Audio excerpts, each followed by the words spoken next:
ઓમ તત્સત પરમાત્માય નમઃ. આજનો યોગ સનાતન ધર્મના આદ્ય પ્રવર્તા અર્થાત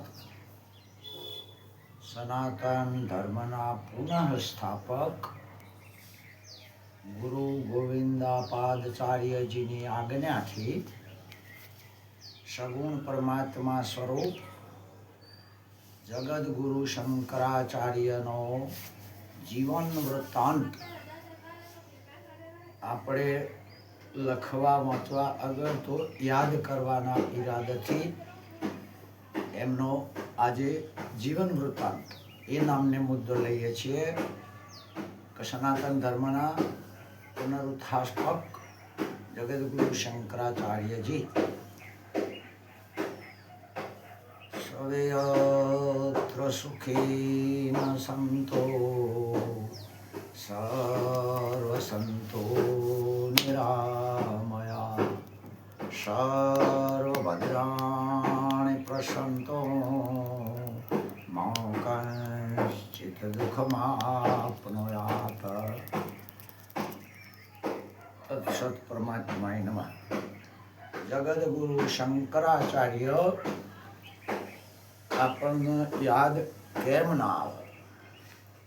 કારણ કે જે વ્યક્તિઓ જે મહાપુરુષો પરમ સત્યમાંથી પ્રગટ થઈને આપણને ભૂલાયેલા માર્ગે ફરી વાર સત્ય માર્ગે ચલાવનાર આ પરમ તત્વ સગુણ સ્વરૂપ થઈને વિશ્વમાં હજારોના હિત માટે પ્રગટ થતા હોય છે અને કોઈ ને કોઈ માતા પિતાને નિમિત્ત આપીને એ ધર્મનું પુનરુદ્ધાન કરતા હોય છે. એટલા માટે આપણે આદિ પ્રવર્તક જગદગુરુ શંકરાચાર્યને જેટલા યાદ કરીએ, જેટલા ગુણ ગઈએ એટલું બધું આપણા માટે ઓછું છે ને ઓછું છે. એટલા માટે આપણે જેટલી વિચાર શક્તિ અગર તો બુદ્ધિ પોક એટલો એમના ગુણાનુરાગ ગાવા માટે પ્રયત્ન કરીએ છીએ. હવે એ જીવન ચરિત્ર આપણને આગળ પાછળની ખબર ના હોવાથી પુનઃ જીવિત રાખવા માટે જેમ દીપક પુનઃ જ્વલંત રહે એ માટે ઓઇલ પૂરવું પડે, એમ આવા પુરુષો યુગ જીવંત પર્યંત યાદ આવે એ માટે આપણે એમના જ ગ્રંથો, એમના અનુયાયીઓના ગ્રંથો, એના અભ્યાસના આધારે આપણે આ જીવન ચરિત્ર વિચારવા, સંભળાવવા, અગર તો લખવા, ગુણ ગાવા પ્રયત્ન કરીએ છીએ. મહાપુરુષોનું જીવન ચારિત્ર એ લખવું એ આપણી કેપેસિટી બહારની વાત છે.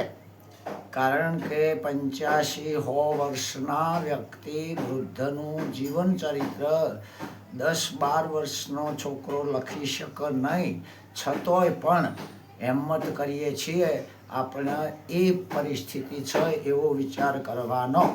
કારણ કે સદેહ તો જોયા નથી, પણ એમના ગુણો આપણને ભૂલાય તેમ નથી.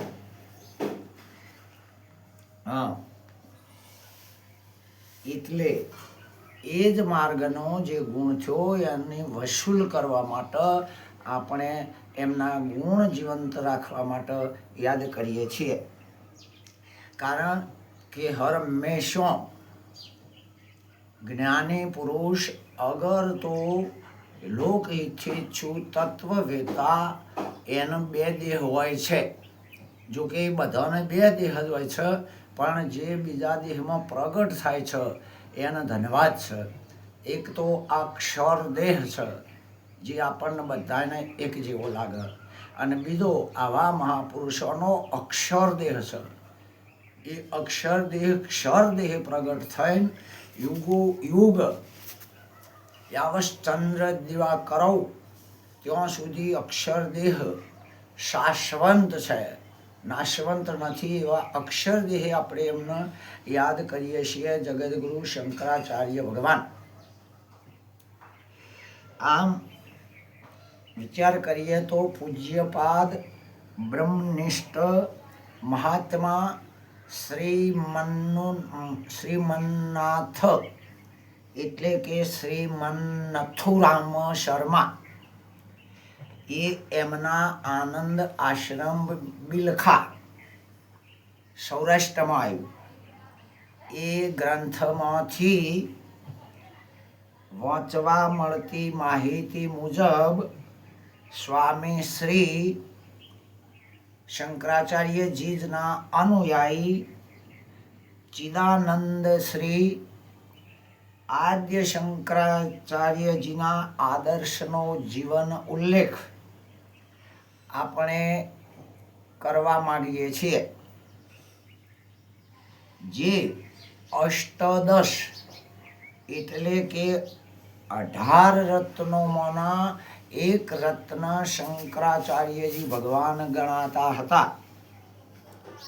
એ આપણા શંકરાચાર્યજી હવે જોઈએ તો આ માહિતી એટલે કે આ જીવન વૃત્તાંતની માહિતી પરમ તત્વ માયા વિશે, આની માહિતી પ્રગટતા એ રીતે કહેવાય કે પરમ તત્વ માયા વિશે, અર્થાત માયામાં જે પ્રતિબિંબિત એટલે અરીસામાં જેમ પ્રતિબિંબ એમ માયામાં જે પ્રતિબિંબિત શુદ્ધ ચૈતન્ય, જ્યારે શુદ્ધ ચૈતન્ય માયામાં પ્રતિબિંબિત થાય છે ત્યારે એ જ શુદ્ધ ચૈતન્ય જે છે એ પરમ તત્વ શિવ કહેવાય છે. કે માયામાં શુદ્ધ ચૈતન્યનું પ્રતિબિંબ પડે એને શિવ કહેવાય છે.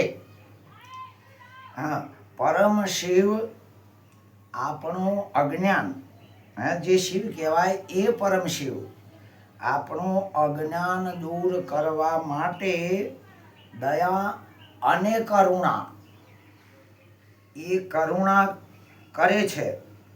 પરમ શિવ ખુદ નિરાકારમાંથી નરાકાર થઈ એ થયા અને જે આપણું હિત કર્યું એ જ આપણા જગદગુરુ આદ્ય ધર્મના પ્રવર્તક શ્રી શંકરાચાર્યજી આવું શાસ્ત્રો બતાવે છે. હવે આગળ વિચારીએ તો આમ આપણા શંકરાચાર્યનું જીવન 4 રીતે પ્રસિદ્ધ છે. કે 4 ગ્રંથોમાં 4 રીતે શંકરાચાર્ય મહારાજનું પરમ વંદનીયનું જીવન ચરિત્ર 4 રીતે છે. તો એક શ્રીમદ આનંદગીરી કૃત ગ્રંથમાં શંકરાચાર્યજીનું જીવન છે.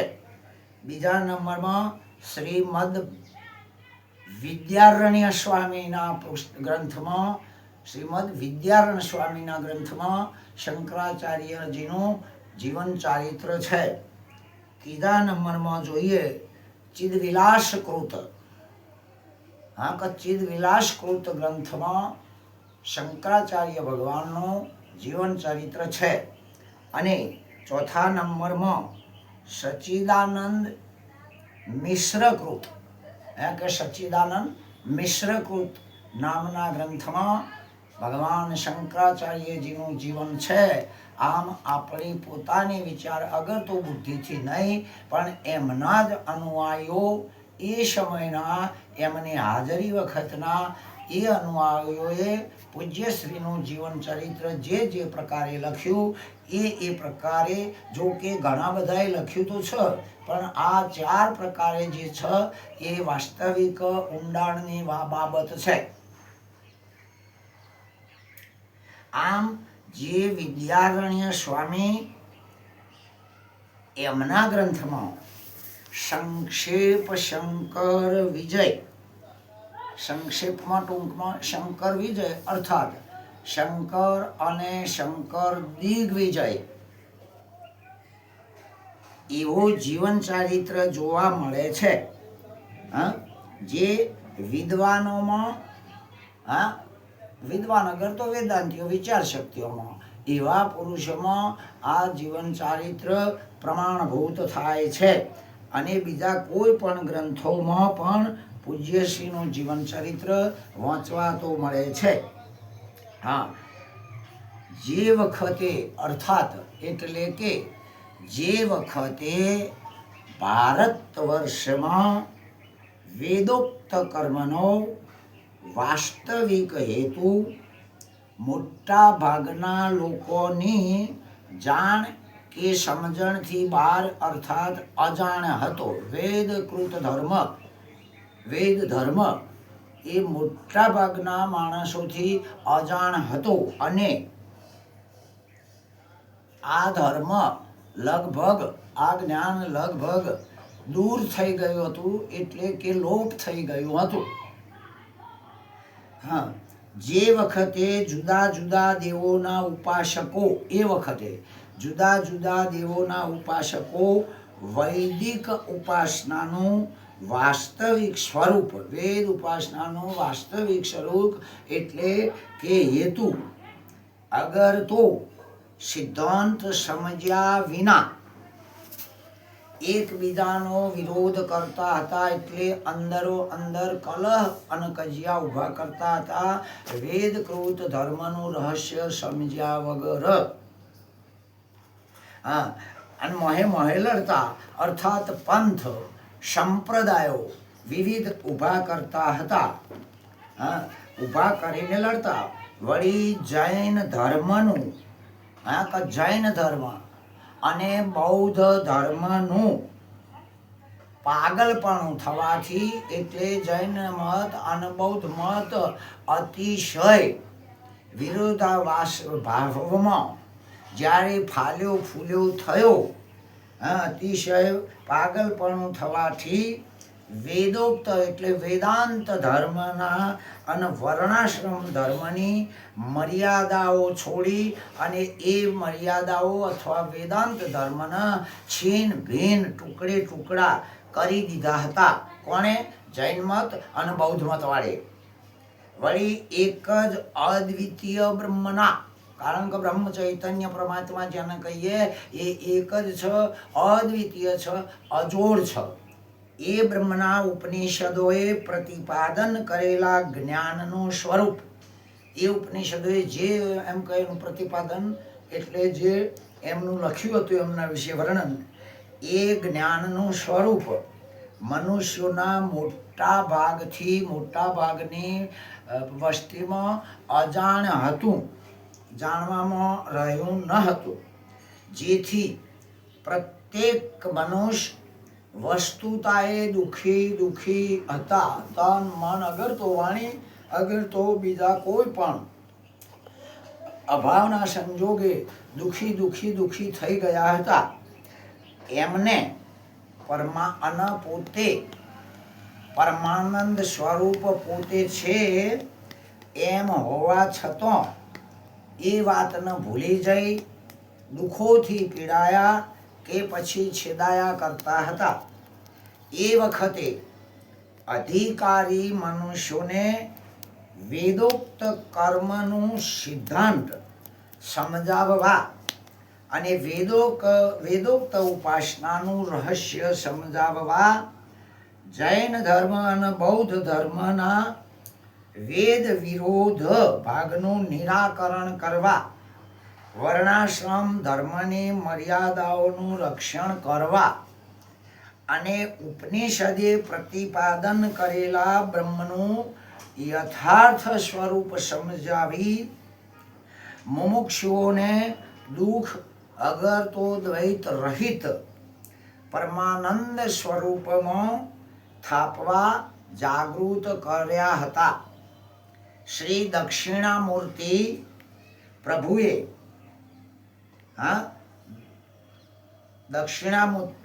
પ્રભુએ માત્ર કરુણાને વશ થઈ આપણા ભારત વર્ષના દક્ષિણ વિભાગ વિશે મલબાર પ્રાંતમાં પવિત્ર પૂર્ણા નદીના કોઠે મલબાર પ્રાંત વિભાગમાં પવિત્ર નદી પૂર્ણા નદી એના કોઠે આવેલા કાલકટી નામના ગામમાં કાલકટી નામના ગામમાં એવા પવિત્ર ગામમાં તૈત્તરીય શાખાનું અધ્યયન કરનાર તૈત્તરીય ઉપનિષદ એ શાખાનું અધ્યયન કરનારા એવા નંબુરી એમની જ્ઞાતિ નંબુરી જ્ઞાતિના ઉચ્ચ પવિત્ર બ્રાહ્મણ શ્રી શિવ ગુરુ અને એમના સ્વધર્મ પત્ની શિવગુરુ અને એમના સ્વધર્મ પત્ની જેમનું મૂળ નામ અંબા અર્થાત એ સતી નામ તરીકે પણ પરિચિત હતો એવા શિવગુરુ અને સતી માતાના ઉદરથી શિવગુરુ અને માતાજી સતી એમના ઉદરથી એમના નિમિત્ત દ્વારા આશરે એટલે શાકે ઈસવીસન પહેલો ઈસવીસન પૂર્વે એટલે શાકે 610માં શાકે 610માં વૈશાખ સુદ પાંચમ એ દિવસે મધ્યરાત્રિએ શાકે 610 વૈશાખ સુદ પાંચમની મધ્યરાત્રિએ એ સમયે પોતાના સ્થૂળ દેહનો આવિર્ભાવ એટલે પ્રગટ થઈ પોતાના સ્થૂળ દેહથી પ્રગટ થઈ એ આવિર્ભાવથી પ્રગટ થઈ એની પ્રતીતિ કરાવી અર્થાત સ્થૂળ દેહ ધારણ કર્યો અર્થાત પ્રગટ થયા કે પછી આપણી ભાષામાં જન્મ્યા હતા સ્થૂળ દેહ પ્રગટ થયા હતા સ્થૂળ દેહ જન્મ્યો અને એ પોતે પ્રગટ થયા હતા જેમ કમળ કફૂલ વાઈએ અને સુગંધ પાછળથી પ્રગટ થાય સુગંધ કોઈ દાડો એમ કે માવજત દ્વારા અગર તો વાવવા દ્વારા ના થાય પ્રગટ થાય એમ મહાપુરુષો ચૈતન્ય બ્રહ્મ નિરાકાર નરાકારમાં પ્રગટ થાય અને એ જે પ્રગટ થયું એ આપણા શંકરાચાર્ય જગદગુરુ ભગવાન શ્રી શંકરાચાર્યજીના પ્રગટ કાળ વખતે એ શંકરાજી મહારાજ શંકરાચાર્યજી પ્રગટ થયા એ વખતે અધર્મ પરાયણ અને આસુરી સંપત્તિ વાળા જે અધર્મ એટલે આસુરી વિચારો આસુરી કૃત્યો અને આસુરી આવક એવા આસુરી સંપત્તિ વાળા મનુષ્યોના હૃદયમાં ક્ષોભ થયો દુઃખ થયું કારણ કે હવે આપણી વાતોનો આપણા પ્રોપર્ટીનો આપણા ધર્મનો આપણી માન્યતાઓનો અને આપણી મજાનો હવે અંત આવી જશે એવો પુરુષ પ્રગટ થવાથી એ લોકોને ક્ષોભ અર્થાત દુઃખ થયું અને ધર્મપરાયણ જે ધર્મપરાયણ ધર્મ કે એ રીતે ચાલનાર દૈવી સંપત્તિવાળા સજ્જનોના વાતાવરણમાં જે ધર્મ અને દૈવી સંપત્તિઓ દૈવી વિચારોવાળા હતા એમના મનમાં એટલે વાતાવરણમાં અને અન્ય થાવર જંગમ પ્રાણી માત્રમાં એમના ઉપર પતિત થયેલા અર્થાત આ બધાને આનંદનો સૂર્ય ઉગ્યો હોય એવો ભીતર આનંદ થયો એમ શુદ્ધ સત્વગુણથી મલિન રાજસી તામસી નહીં પણ શુદ્ધ સાત્વિક ગુણોથી પ્રબળ તરંગોની અસર વડે એમનામાં ચૈતન્યના પ્રબળ તરંગો ઉર્જા શક્તિની અસર વડે સુખમય શાંતિ પ્રસરી ગઈ આજુબાજુ બધે શાંતિ થઈ ગઈ સ્વભાવથી જ પરસ્પર એટલે જે જાનવરો હતા એકબીજાના સ્વભાવથી ભૂલી જઈને એક રૂપ થઈને મૂળ સ્વભાવ હિંસક સ્વભાવ ડરપોક સ્વભાવને ભૂલી ગઈને સાથે બેસતો થઈ ગયો આ શંકરાચાર્ય જગદગુરુનો જીવન વૃત્તાંત આપણે આ વિભાગ પહેલા તરીકે અત્યારે બને એટલું પ્રતીત કરીએ છીએ અને આગળ આનો પાછળનો જોઈન્ટ થઈને બીજા ભાગમાં આપણે આગળની સમર્થિ કરાવીશું. ઓમ તત્સત પરમાત્માય જગદગુરુ શંકરાચાર્ય ભગવાનનો જય.